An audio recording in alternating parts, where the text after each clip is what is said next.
He's also involved in financial crimes pretty much throughout his career. I mean, that's the common thread from Epstein from the 70s until his second arrest. But they would know that. If he was working as an operation, that would kind of be overlooked. I think it was known. I mean, even in January 2020, you have John McCain's wife, Cindy McCain, saying, we all knew what Epstein was doing.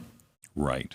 And this is the wife of a senator with no direct connection to the Epstein scandal. So that means top people in our Congress and Senate knew what Epstein was up to, and nothing was done. And so does that, I mean, is there a big body count?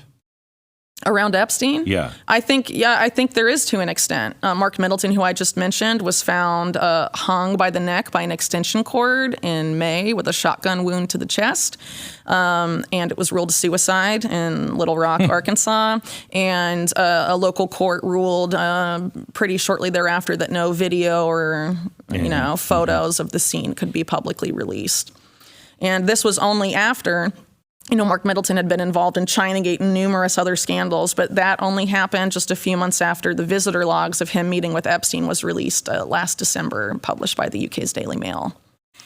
So that's one. That's one recently. You also have Jean-Luc Brunel, who was a major facilitator of his sex trafficking activities, particularly when it came to the modeling industry. Turned up dead in his prison cell. You have Epstein himself, and then you have the son of Esther Salas, who was the judge overseeing the Epstein Deutsche Bank case, murdered at her home. Let's not just gloss over Epstein and his death. Do you believe he hung himself? I think the official story is just, it's crazy, personally, because, he was a tall guy. He's supposed to have hung himself from something that's shorter than his standing height with like paper thin sheets. He would have had to curl up in the fetal position to hang himself. And he's, You're not going to do that. It's very, it's logistically impossible. We're supposed to believe all the cameras malfunctioned that night. The prison guards were asleep. It's a lot of coincidences. So who would we have to believe?